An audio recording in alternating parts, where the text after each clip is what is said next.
Studies, and I'm a teacher, I'm a secondary school teacher, and this research is part of my master topic. This is actually my master topic, and today we are going to look at the symbolism of Brinda and plot number and Malaysian Tamil folk songs, co-authored with my supervisor, Dr. Winston.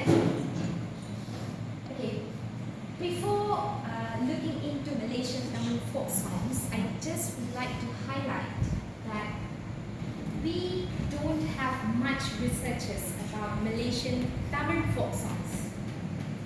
So due to the scarcity of the literature, especially from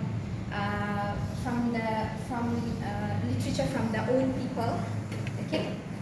So I think that there is a gap. So we need to fill in, because a lot of information can be obtained from Malaysian Tamil folk songs.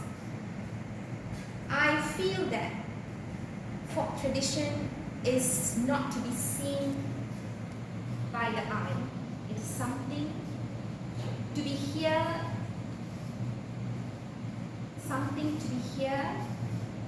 something that needs to be heard from the heart, and it is something that you need to feel from the spirit. So folk songs plays a lot of it significantly has a lot of information about Malaysian Tamil labourers. So I am focusing on Malaysian Tamil labourers during British colonization. Okay. First thing, Malaysian Tamil folk song. But before we talk about Malaysian Tamil folk songs, it's important for us to understand that it is the pioneer of the Malaysian Tamil literature. So all the Malaysian Tamil literature, they are based on Malaysian Tamil folk songs.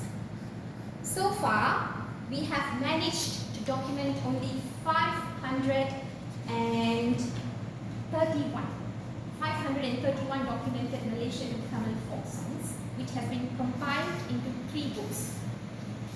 Okay, those books are compiled by Murasa Nedumaran, Tandayudam, and Muttamal Palnisami, and I have managed to collect 3 more songs through the field. Okay. So this compilation, it contains the song from the primary generation, who these people migrated to Malaya during the British colonization. To be more specific, at the end of the 18th century, 1847 to 1940. So this migration started to intensify in the following years due to the British consolidation. And then, now, when I analyze this song, I use a qualitative approach. So we look into the methodology. So this qualitative approach integrates 3 types of design: explanatory, descriptive, and historical design. Each of the songs has been interpreted using the discourse analysis, which relies mostly on the historical information about the Malaysian Tamil labourers, and also the contextual meaning that found inside the Malaysian Tamil folk song. And then I derive the themes and quotes from the folk songs itself. Okay. And this is one of the framework that I used to interpret the data. This is called as thought word thing. Okay, as you can see here, we have a symbol that shows the reference or the thought and directs to the referent.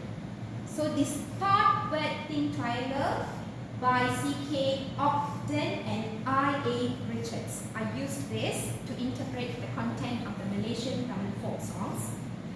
So when I go through these folk songs, there are several references that I found out. What is that word? Did you say Thought. What's that word? This one. Yeah, what is that? T-H-O-U-G-H-T, thought. Okay, That okay. thought. It's tiny. Sorry. Actually, it expresses the perception of the singer, the perception of the laborer. Okay, in this case, I use this to see how the laborer viewed the things. For example, whenever he wanted to talk about the struggle, what kind of word he used to sing the song. So some of the references that I managed to collect are tea, sugar plantation, rubber tree, depot, dore, which means the superior, the white man's superior is known as dore, shipyard, kangani. Kangani is the supervisor who supervises the Tamil laborers in the plantation, and bamchi. So I'm particularly interested in two references, namely pasa. This is a Tamil word, pasa, and also brinjal. It's a vegetable. Okay. These two things symbolizes the trauma faced by the Tamil laborers.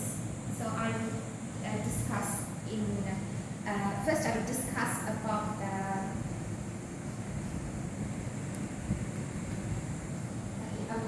about the brinjal, the usage of the brinjal. Actually, we can say that food was scarce during British colonization. They don't have much food. And I'd like to highlight here that the laborers were only fed and not eat. They don't have enough nutritious food. Okay, even the food given, they are salt, sour, spicy, fed with tasteless foods, saltless food provisions. Food consumption pattern of these laborers, we have categorized into three. These laborers are only taking protein, fiber and carbohydrate foods. Protein, they took dried fish. Fiber, they consumed brinjal, and carbohydrate, basically casanova.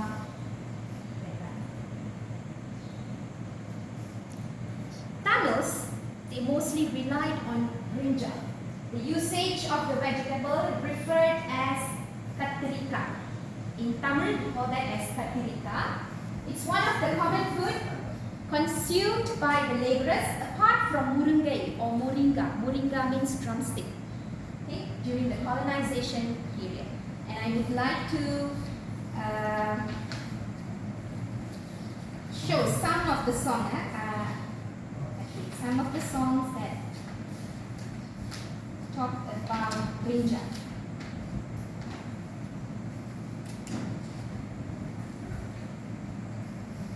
Appappa pasi kodume, which means, oh, the harshness of the hunger. Okay? And then, nattirukke katirika. I plucked the brinjal. It means that he harvested the brinjal. Oh God, if bought brinjal. So these verses actually made me to read more about the song. Why are they sort of sad? What happens when they buy brinjal? What is actually happening? Now, brinjal is the poor man's vegetable because it's popular among the Tamil laborers. It also embedded itself into the Indian culture, like you can see here. So numerous folk songs, they center on the humble vegetables. What our Tamil laborers did was, they spent more on alcohol. With mere wages of 30 cents, they get 30 cents. And they used a part of this wage to buy alcohol, to consume alcohol. They thought that it will relieve them from all the pain, physical and psychological pain, if they bought alcohol. And then the balance money, they use it to buy brinjal. So this is the translation of the song. Given 30 cents, God went home and took a bath. Heading to the toddy shop and getting drunk. Tangani's wife holding brinjal at the corner of the street. It seems like they spent everything they had, and with the mere amount of the money left, they use it to buy food, which is the brinjal. Okay. Now, talking about brinjal, it has special elucidation in other traditional literature. Okay. So I analyzed. Brinjal is referred to insanity. Europeans called brinjal as the mad apple. It is their belief that consuming brinjal could drive one crazy and insane. When you have excess amount of brinjal. So does the 13th century Italian folk tradition and 19th century Egyptian tradition, which claims the same consequences of eating brinjal. So we can clearly see the consequence of eating brinjal. What happens? For the Tamil laborers, as reflected in the Malaysian Tamil folk songs, it has been best described as the poor people's food and its association with physical assaults as reflected below. You see here, this is the translation of the song. Failure to purchase brinjal and whacked with time. They are physically abused. It's like the laborers are forced to consume the brinjal. They are forced to buy the brinjal from the kangani. And if you are ignorant, then this is what happened to you. You are abused. That shows the extent of what people can do. Okay. So, who did that? The kanganis. The kanganis, they physically assaulted the laborers for what? For the laborers to buy the brinjal. Okay. And the management, they were okay with this.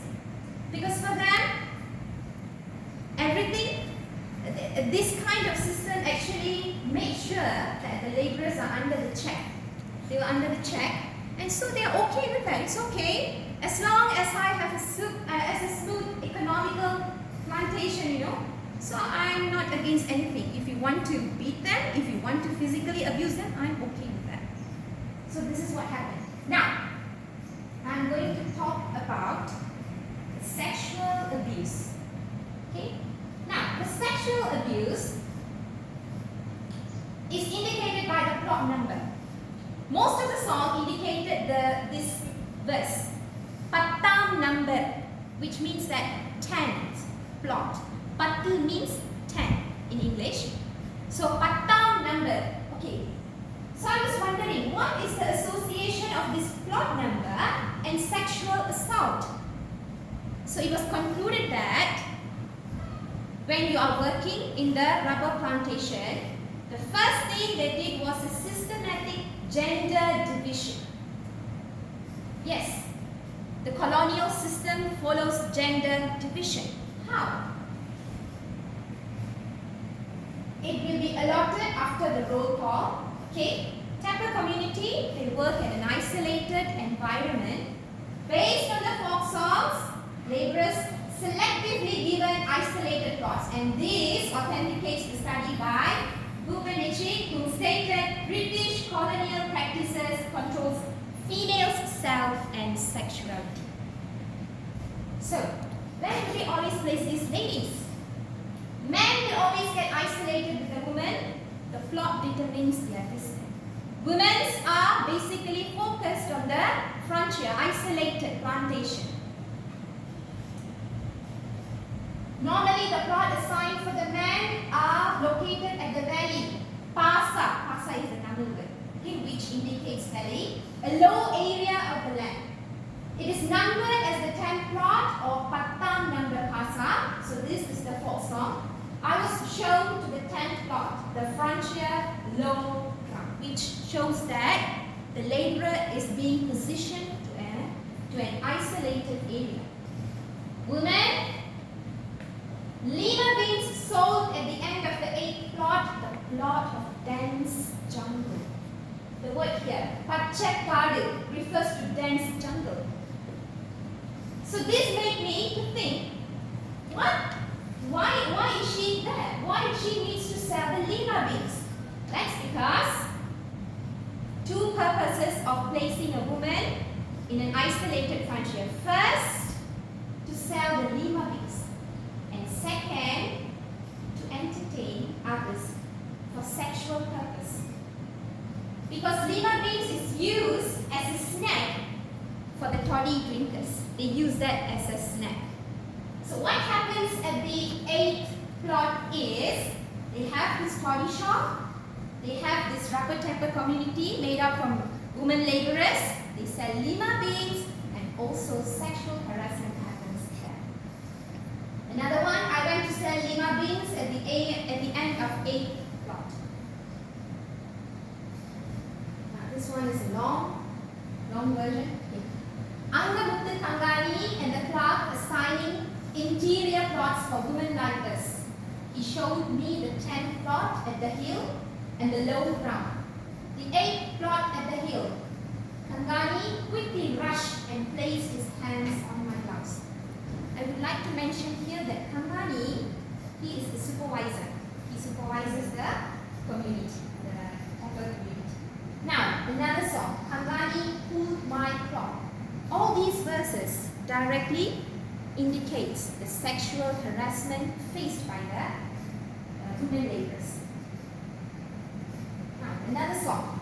While stroking the moustache, Myanmar, that's the name of the laborer, was called to tap at the 5th plot.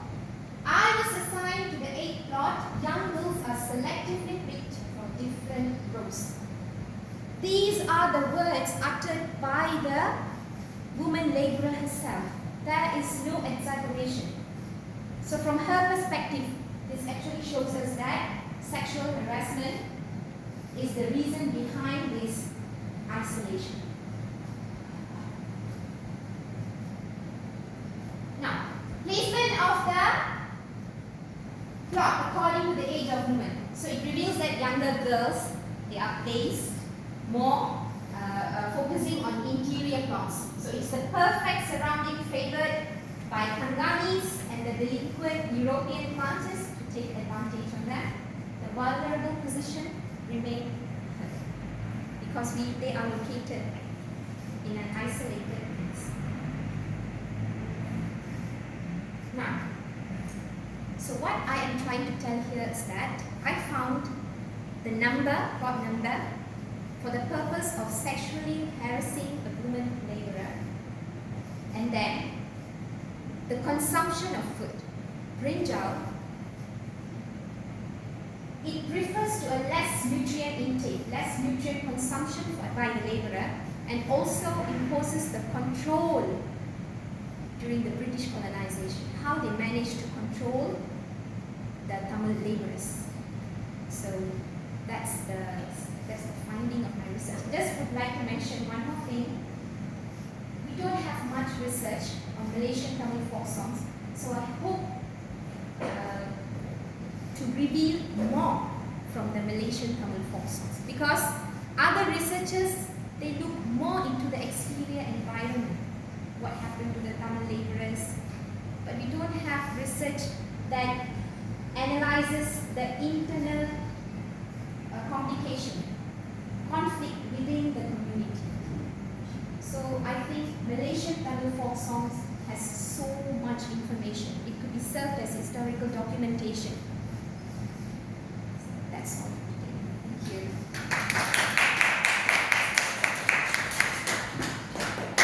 Thank you very much for that very interesting and informative presentation. So once again, we have 5 minutes for any questions or comments.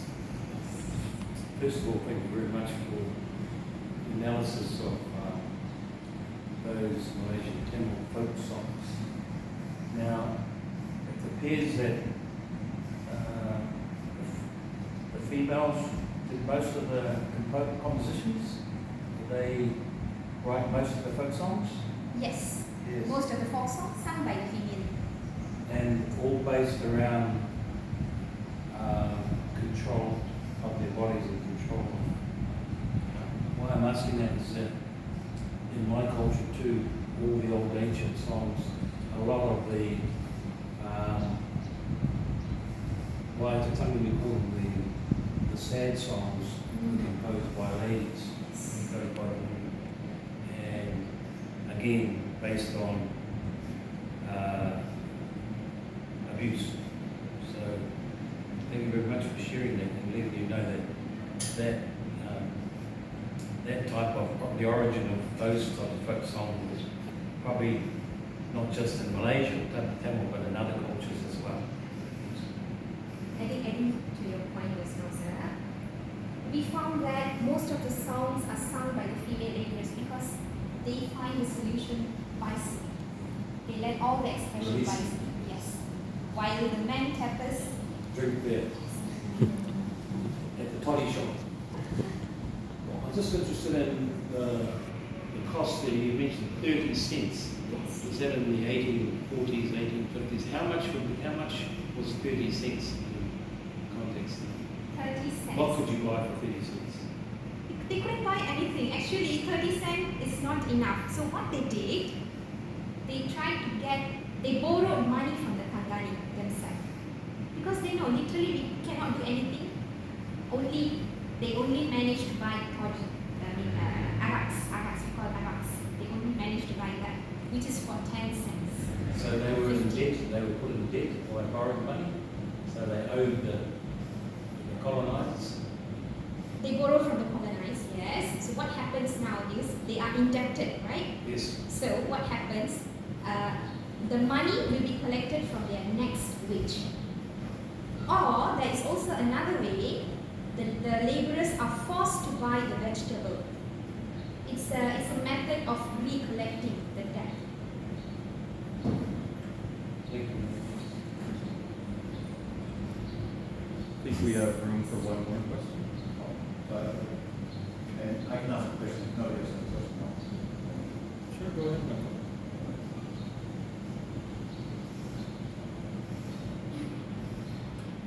Go. So I have great interest in Tamil heritage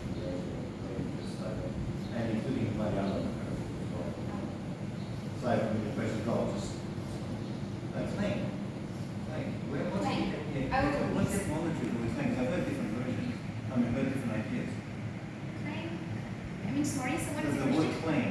And Oh, claim. Claim. Yes. Well, and the region claim, the city.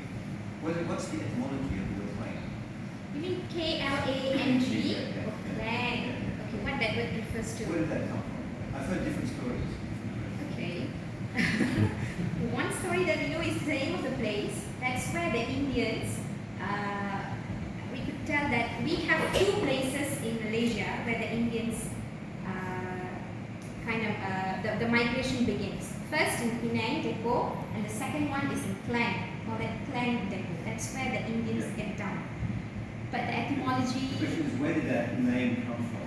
the name of the clan, The word. the word, From the What story? Kalinga, the Kalinga. King Kalinga. King Kalinga. And it is a dynasty of Kalingas from India. Right. So they came here, so they give the name. I heard that it was a composite of two different, or many different ideas, and they all seem to fit together. One was this. Yeah. The other one was the fact that there was so much metal mining there. The sound was clang, clang, clang. Yeah, the same. The two different things I heard. And other ideas as well. They all came together, and they all sort of fit the idea of claims. Oh, yeah. That's not new information.